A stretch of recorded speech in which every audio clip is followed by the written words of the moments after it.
Louise here at Bowman Library with a whole new middle grade book spotlight.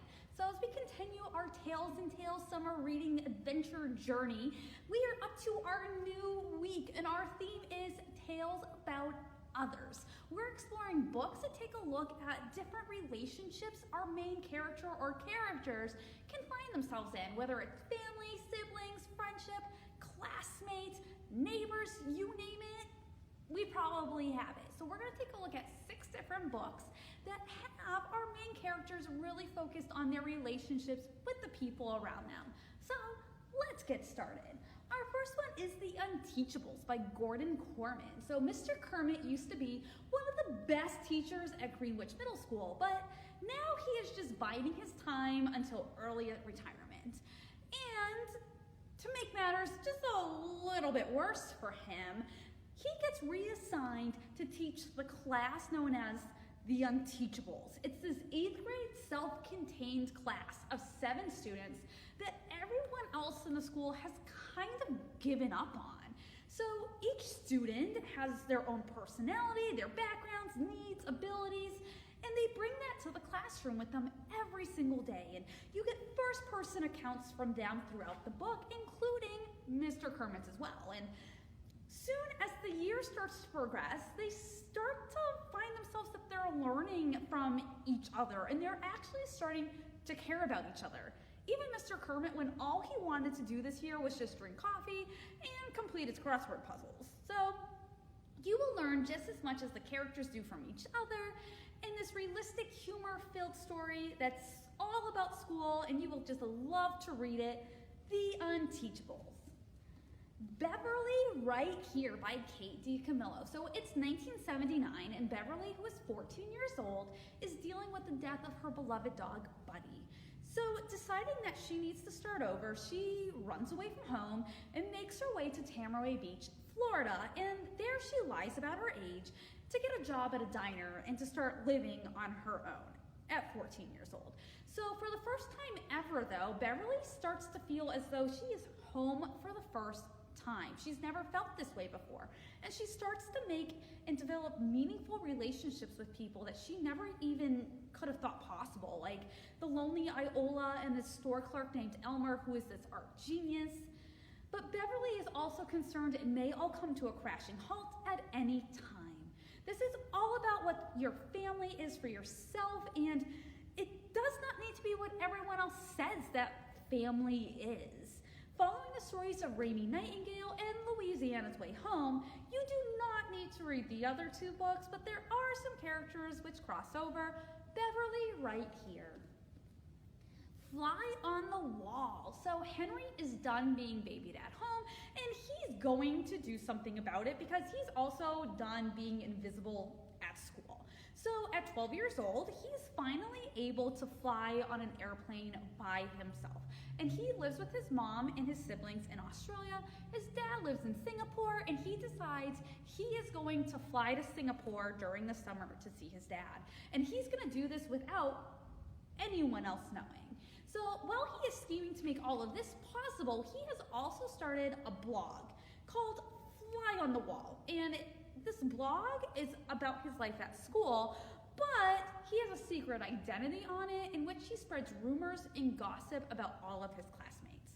When everything starts to converge and it gets messier than it already is, it's going to be up to Henry to decide who he wants to let in his life and what he actually wants to be. Filled with laugh out loud moments, this look at family and friendship is one that many will be able to relate to, and you will be able to see yourself in Henry in Fly on the Wall. Where the Heart Is. So it is summer for 13-year-old Rachel, and even though she wants it to be a normal summer, it's not. For starters, her parents, who always seem to be happy, they are constantly arguing. And they're arguing about money, which is something they've never done before. And then she has her best friend, Micah.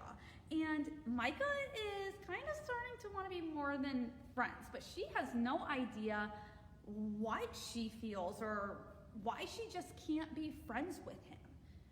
As she starts to spend her summer at the beach and then on the farm next door caring for the animals there, Rachel starts to try to figure out who she is as as an individual and what she wants out of her life. But then when her family loses their home and everything starts to change and everything she knew is now gone, Rachel's going to have to come together to figure out what's going to be next for her and her family.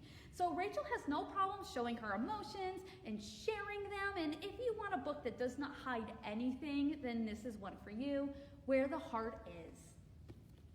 Before the Ever After by Jacqueline Woodson. So 12-year-old ZJ has the best family, especially his dad, who used to be this pro football player who many consider to be the greatest of all time.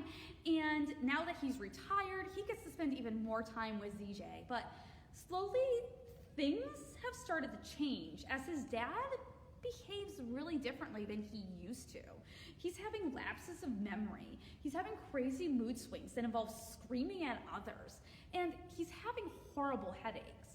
Going to one doctor after the other and no one having answers for them, ZJ starts to worry about his father and what's going to happen to him while leaning on his friends and his other family members for support. Set in the early 2000s, where research into concussions and long-term effects such as CTE have not really taken place, this amazing novel in verse is for sports and realistic fiction lovers alike, and you will be going through so many emotions in this amazing read. I highly recommend this book. Jacqueline Woodson has outdone herself once again. Before the Ever After. And our last one for this week is The Lonely Heart of Maybelline. So Maybelle has never known her father, and her mother tells her that he will only break her heart. All she has of her father is a voicemail that he left her mother a long time ago. When her mother leaves to go to work on this month-long trip, Maybelle finds herself staying with her elderly next-door neighbor, Mrs. Boggs. So one day, Maybelle's listening to the radio, and all of a sudden, she hears her father's voice, and she figures out that her father is a DJ for this radio station up in Nashville. And not only is he a radio DJ, but he is going to judge a singing competition that's going to be held in Nashville in a few weeks. So Maybelle decides that this is it. This is the opportunity. This might be the only way she's ever going to be able to meet her father. So she signs up to sing in this competition, and all of a sudden, she soon finds herself on a road trip with Mrs. Boggs and randomly this neighborhood bully named Tommy, and this trip will end up changing everything in each of them in different ways. This heartfelt story is one that you will not be able to put down, and you will not regret. This is The Lonely Heart of Maybelline. So these are just 6 of the books that we have here at the library that deal with tales about others, that they look at our characters and how they relate to other people around them and how they make them who they are. So I encourage you to come on out, check out one of these, or we will help you find whatever tale about other book you want to read. I hope you tune back next week when we have a whole new middle grade book spotlight, and have a great week.